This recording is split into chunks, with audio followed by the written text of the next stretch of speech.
show tremendous insights and intellect. We are so lucky to have Jack Mitchell, head hugger, and he's going to go and show you the heart. Okay? Here we go. Jack, come on up.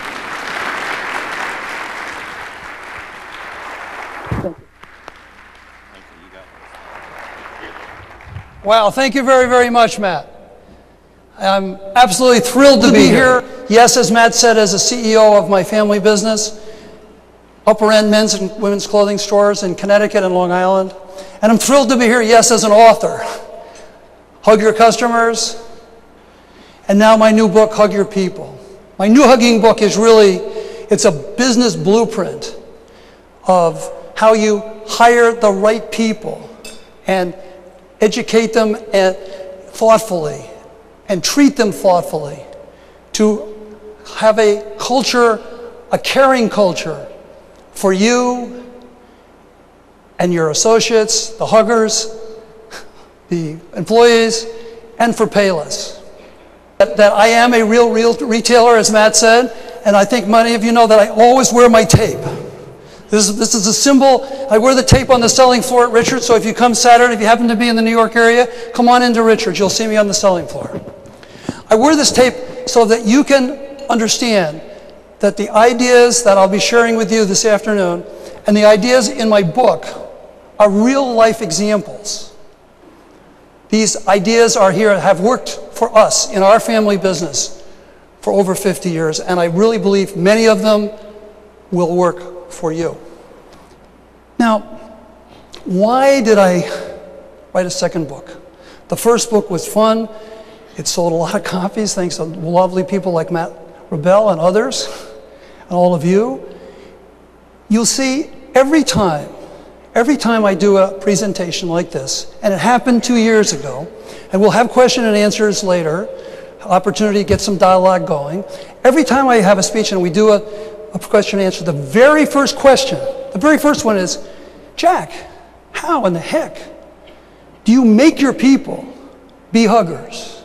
How do you make them be nice to people? How do you get them to trust you? How do you make them do that? And I sort of chuckle now because I say to them, well, we don't make anybody do anything. We sort of buy the people that way. We hire them that way. And you see, I say it's all about how you hire and treat your people, your associates, your huggers, as I like to call them. And then I began to think I should really write another book. I should explode the section in my first book, which is called The Big Secret. In the people business, you are in the people business. The power of the people are unbelievable when you think about each and every day you go to work.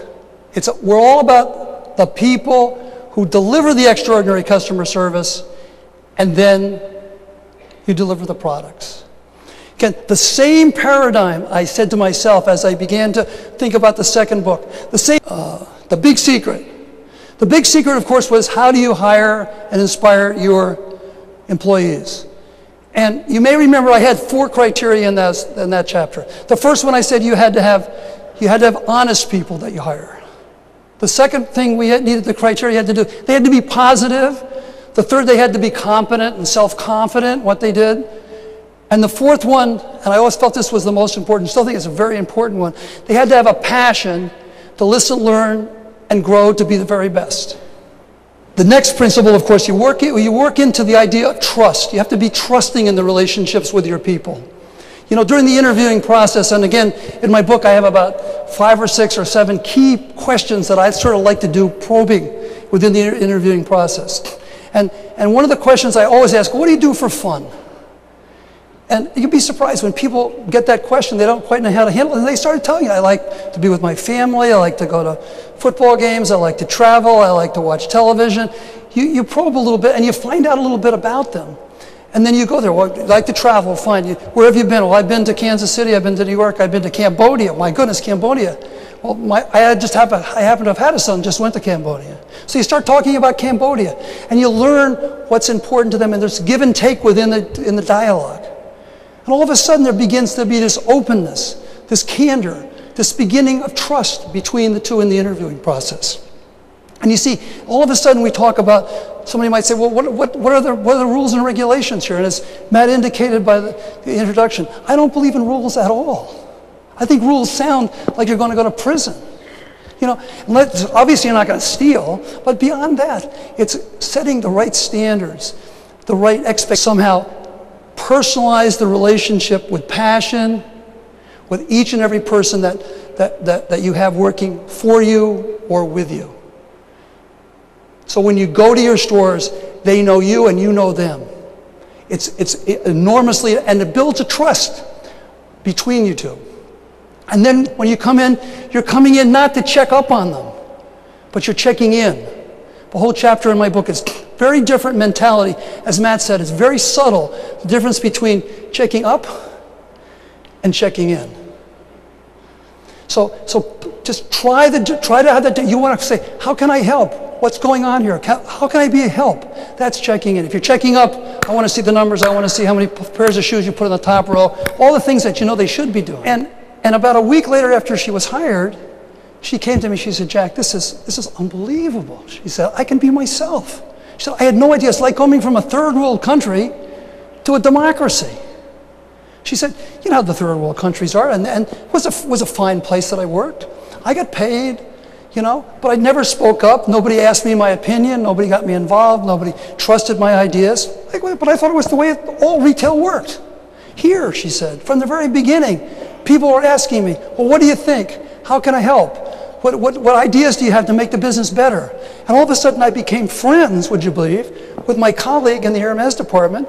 She was helping me. She was not only helping me with the product Hermes, which is obviously a luxe product, and why a handbag should be worth $8,000 or $30,000.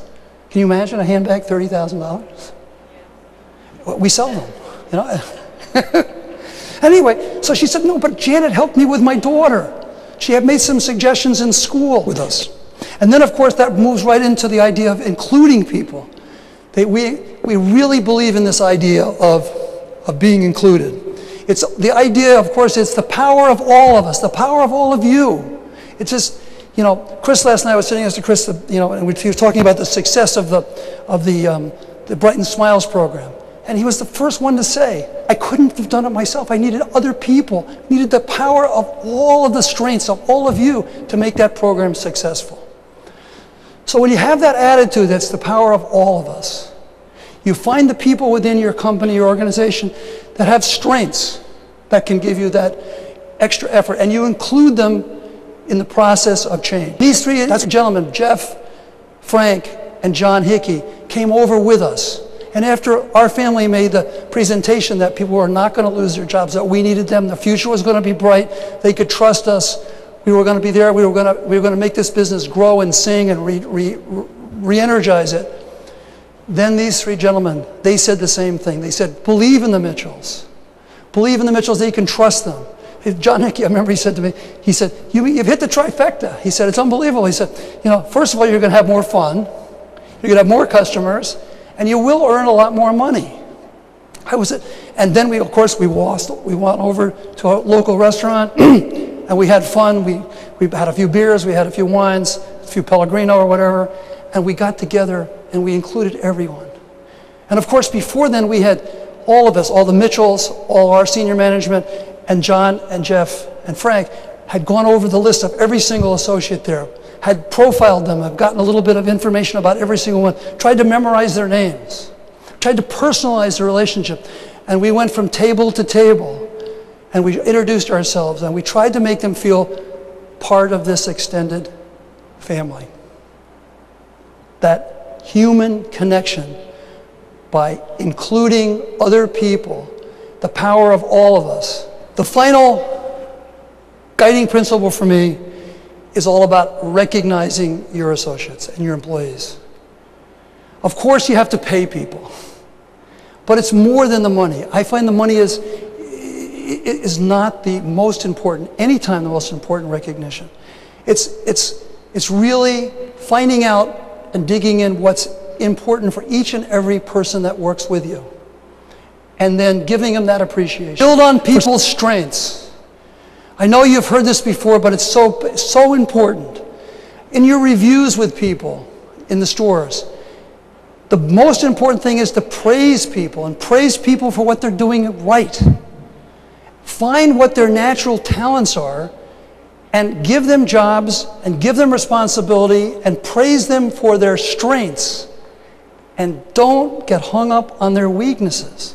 Can everybody do me one more favor? To me, most of the hugs that are free and easy to deliver. Can we just try everybody stand up, right? And to your neighbor next to you, a high five. How about a hug if you feel like it?